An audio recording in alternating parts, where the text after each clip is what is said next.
네, 안녕하세요. 굿입니다. 반갑습니다. 오늘은 중국 비즈니스에 대해서 한번 얘기를 해볼까 해요. 중국 비즈니스 하면 어떤 게 가장 떠오르시나요? 중국 비즈니스를 하기 위해서는 어떤 게 필요할까요? 모든 나라가 그렇듯이 특유의 문화, 예절, 매너가 있을 거예요. 그래서 오늘은 중국 비즈니스를 하는 데 있어서 어떤 게 가장 중요한지 그 대표 키워드 3가지 얘기를 해보겠습니다. 아마 중국에 대해서 관심이 조금 있으신 분들은 한 번씩은 들어보셨을 거예요. 첫 번째는 이제 관시, 이제 관계, 그리고 두 번째는 이제 체면, 미엔즈, 그리고 세 번째는 이제 대표적인 중국 문화죠. 다 들어보셨을 거예요. 이제 만만리 문화, 만만라이. 그래서 이 3가지에 대해서 제 경험과 함께 한번 얘기를 해보겠습니다. 네, 우선 첫 번째 관시인데요. 이 관시는 뭐 관계라고도 볼 수도 있는데, 그러니까 예를 들어서 내가 중국 회사고 파트너를 선정을 해야 되는데 A사, B사 중에 예를 들어서 B사하고 내가 조금 더 가깝다. 그러면은 뭐 아무래도 당연히 B사를 선택을 하겠죠. 근데 또 만약에 또 중국 사람들은 엄청 실리주의입니다.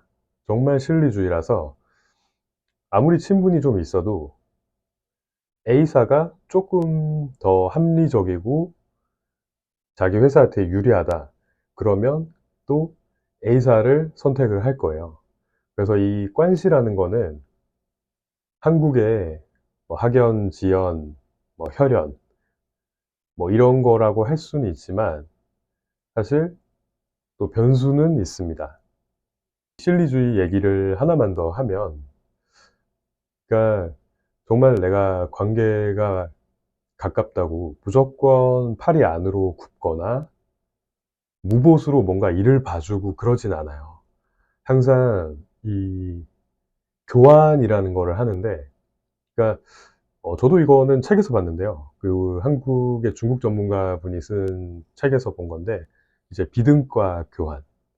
그러니까 정말 동등하게 교환을 안 해도 내가 예를 들어서 금전적인 거를 못 도와줘도 정말 작은 일이라도 내가 그 사람에게 도움이 됐거나 무용의 것이라도 그렇게 도움을 줬을 때 또 중국 사람들은 그것 또한 잊지 않고 기억을 합니다. 그래서 저 같은 경우도, 그러니까 지금 저랑 9년 정도 알고 지낸 이제 중국인, 지금 이제 라오펑요, 오래된 친구라고 이제 그분도 그렇게 말씀을 하시는데, 저보다 나이가 17살이 많으세요.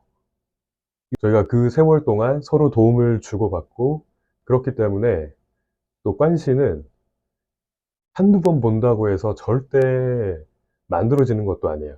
1, 2년도 저는 짧은 것 같고 최소 5년, 그 이상 정말 서로 비등가 교환이 이루어지고 무보수로 되는 게 아니라 서로 도움을 주고받고 이런 과정을 거치고 또 정을 나누죠. 그러니까 서로에 대한 마음을 확인하고 이게 통했을 때 저는 진정한 관시가 형성이 되는 게 아닌가 생각이 듭니다. 네, 두 번째는 바로 미엔즈, 체면입니다.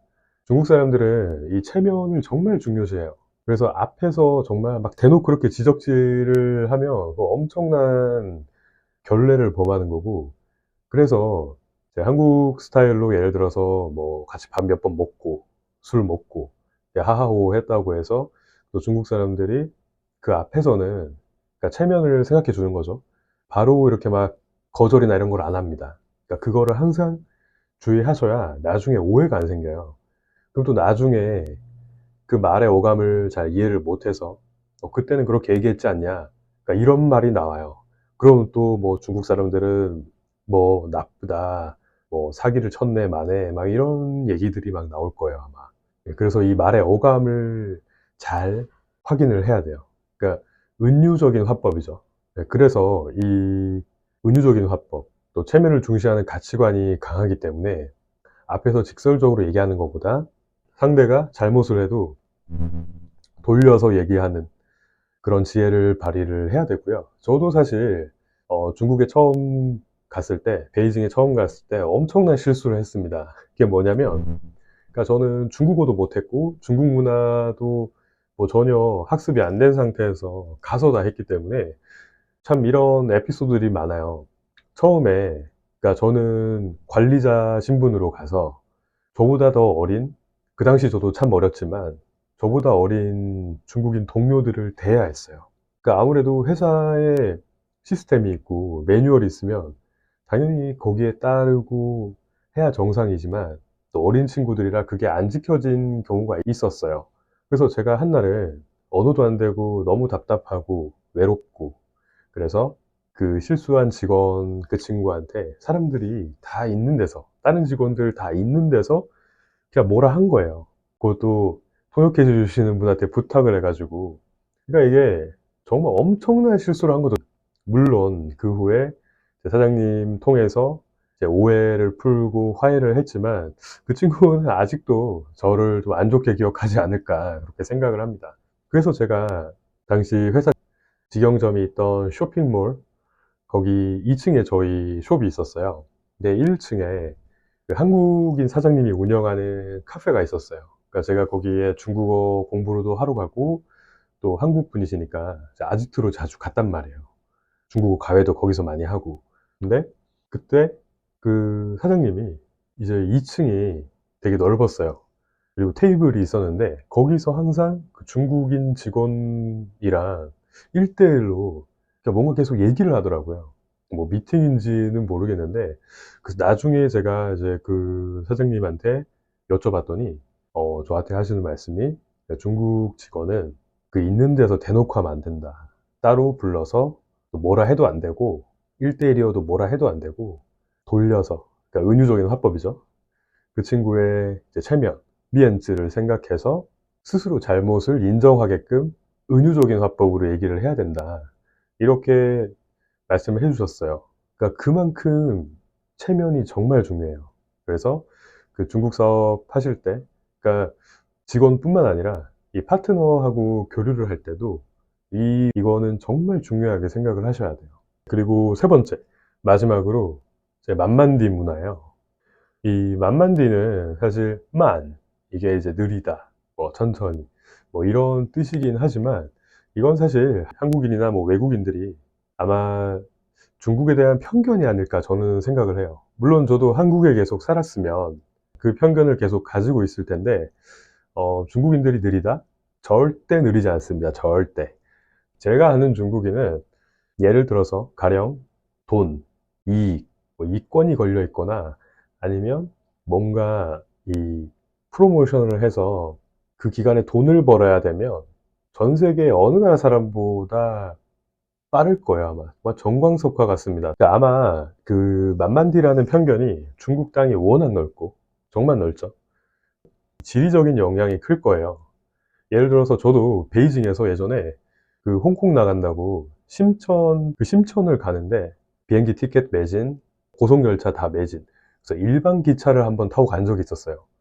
와, 일반 기차는 진짜 한 베이징에서 심천까지 24시간에서 26시간. 거의 하루를 기차 안에서 있다고 보시면 돼요. 그러니까 그만큼 거리가 멀기 때문에 좀 사람들이 느리다라기보다는 절대 느리고 게으르고 그런 게 아니라 여유로운 거예요. 여유로운 거. 뭐 관공서 일처리 느리다 그건 이제 온라인으로 많이 발달이 됐기 때문에 옛날 얘기고요. 이제 만만디 문화라고 하면 느리고 게으른 게 아니라 여유롭다. 그러니까 시간 앞에서 여유롭자. 조급해하지 말자. 그래서 중국인들이랑 협상을 할 때 절대 조급해하시면 안 되고, 그렇게 했다가는 그 윈윈 협상이 안 되고 그쪽에서는 원하는 거 가져가고 내가 원하는 거는 못 가져갈 가능성이 큽니다. 그래서 이 점은 정말 주의하셔야 돼요. 오늘 중국 비즈니스 관련 대표 키워드 3개, 관시, 미엔즈, 만만디, 이 3개에 대해서 얘기를 해봤고요. 그리고 이거와 더불어서 내가 중국인들이랑 직접 커뮤니케이션, 소통을 할 수 있으면 더 좋아요. 오늘 영상 도움이 되셨다면 구독, 좋아요 부탁드립니다. 감사합니다.